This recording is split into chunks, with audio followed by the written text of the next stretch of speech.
Взрывы у Курской АЭС, США должны склонять Украину и Израиль к переговорам, а в Кремле рассказали о новом президенте России. В эфире «Нехта» самые важные и интересные новости к этому часу. Курская область вновь в центре внимания. Масштабные взрывы в Курчатове, где расположена атомная электростанция. Кроме того, россияне сбрасывают авиабомбы на Суджу. Понимаете, откуда стреляют? Да. Откуда? С России. Новый президент РФ Песков вдруг заговорил о том, кто может прийти на смену его начальнику. Детали неожиданного заявления и кто же на самом деле может занять место в Кремле. Критика в адрес Зеленского и Нетаньяху. Друзья США подставляют Вашингтон и гнут свою линию. Как будет действовать Америка? Детали резонансной статьи в The Guardian. Чтобы заставить этих проблемных друзей привести свои стратегии в соответствие с интересами США, Вашингтон может предложить им подсластители. Друзья, доброе утро. Буду рад вашему лайку, подписке и репосту. Вы прекрасно знаете, что для нас это очень важно. Также оставляйте свои комментарии и спасибо вам за обратную связь. Об актуальных и важных событиях прямо сейчас начну. Долговременный ущерб будет нанесен логистике армии РФ после того, как Украина впервые применит дальнобойные западные ракеты по объектам на территории России. Об этом пишет Шпигель. Кроме того, в поле зрения Украины уже находится 261 военный объект, по которым может прилететь в первую очередь, отмечают аналитики, с которыми пообщались журналисты издания. Один из основных факторов, почему российские войска на фронте имеют преимущество в артиллерии 4:1 и даже более над украинскими силами, заключается в том, что у России есть сеть снабженческих пунктов, в том числе для боеприпасов и топлива.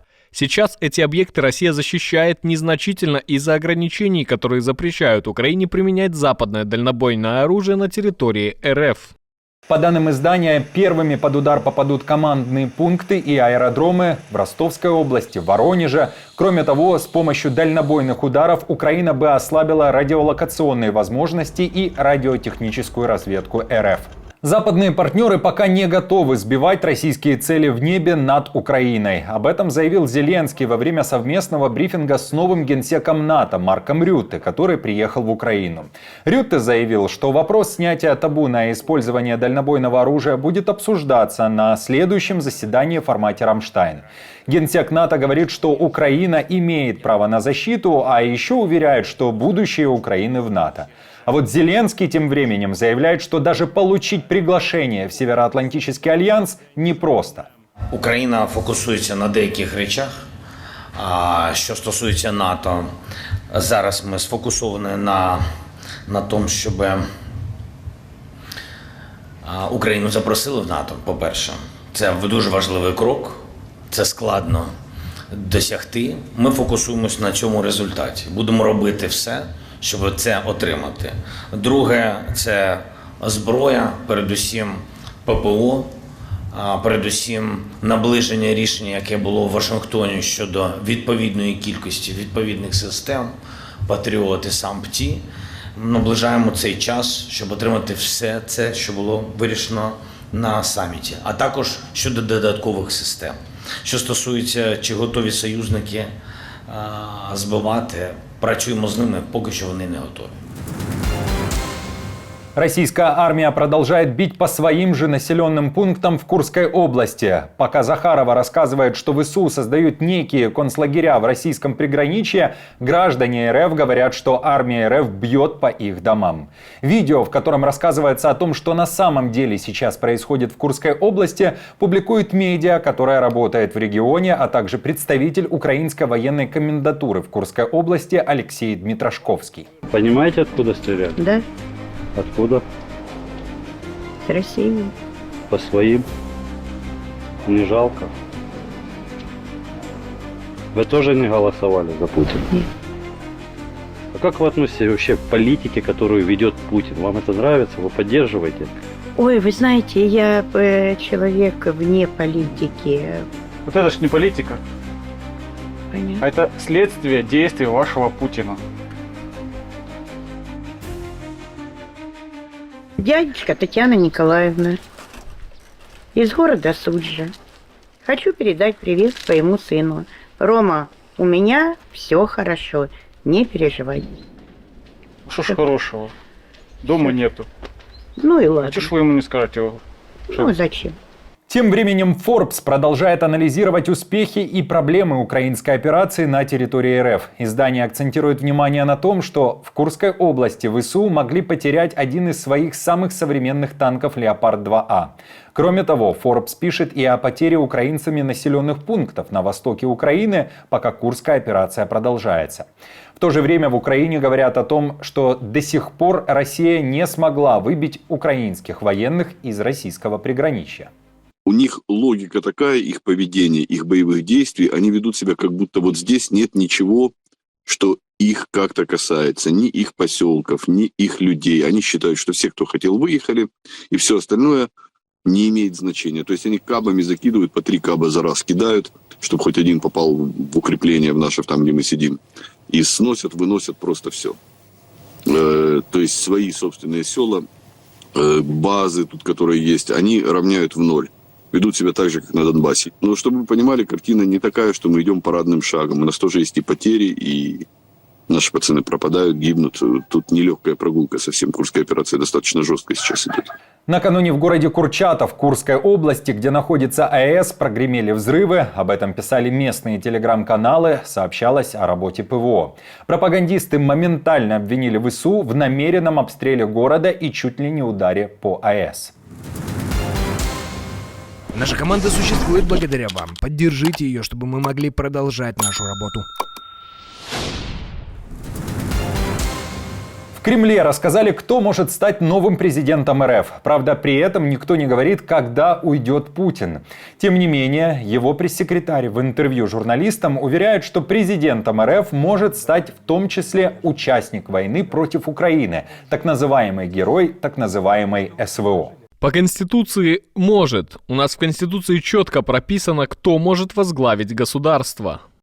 В РФ уже некоторые так называемые герои получают высокие должности. На днях того, кто убивал украинцев, Путин назначил своим представителем в Уральском федеральном округе. Речь об Артеме Жоге. В целом же в российской конституции говорится, что президентом РФ может быть только гражданин России, не моложе 35 лет, который последние 25 лет проживал на территории страны. Как считаете, когда РФ увидит нового президента и каким он может быть? Напишите, пожалуйста, ответы в наших комментариях. США должны склонять Украину и Израиль к переговорам. Об этом в своей авторской колонке для The Guardian пишет аналитик, старший научный сотрудник и директор американской программы государственного управления в фонде Карнеги за международный мир Кристофер Чивис.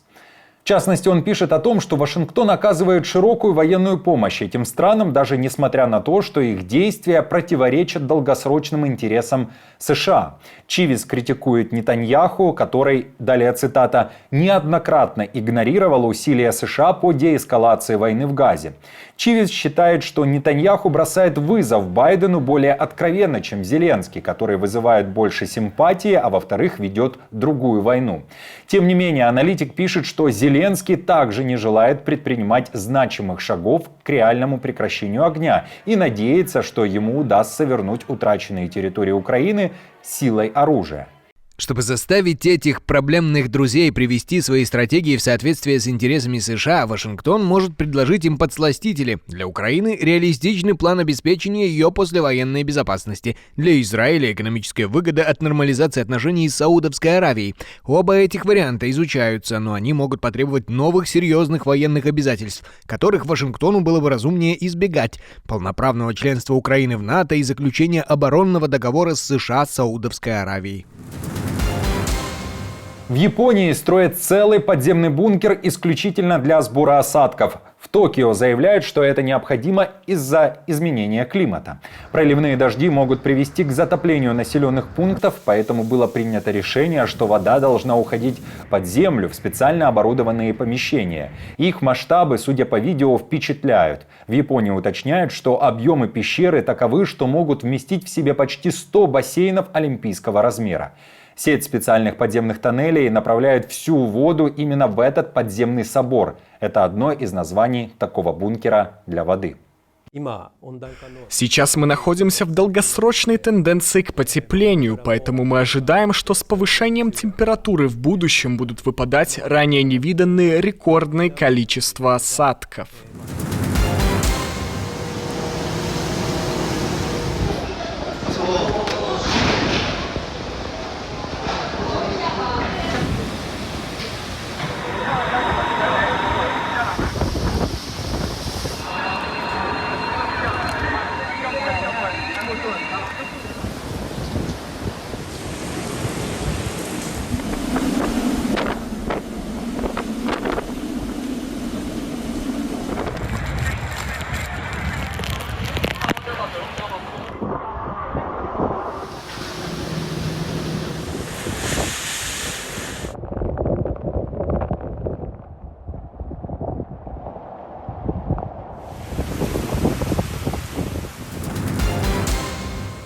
Друзья, спасибо вам за поддержку, вы наша опора, и напомню, что ваша помощь и участие помогает нам делать работу и видеться с вами абсолютно каждый день. Постоянных донаторов и их комментарии вы видите сейчас на экране, и мы благодарны за эту поддержку. Если же вы хотите присоединиться к их числу, то напоминаем, нажимайте на кнопку «Спасибо» под нашим роликом, отправляйте свой донат или становитесь постоянным спонсором нашего канала. Мы же с командой, как всегда, продолжаем следить за самыми важными новостями, оперативную информацию от Нехта ищите в наших телеграм-каналах или на платформе X. Спасибо вам за доверие и то, что остаетесь с нами. До новых встреч и хороших вам новостей.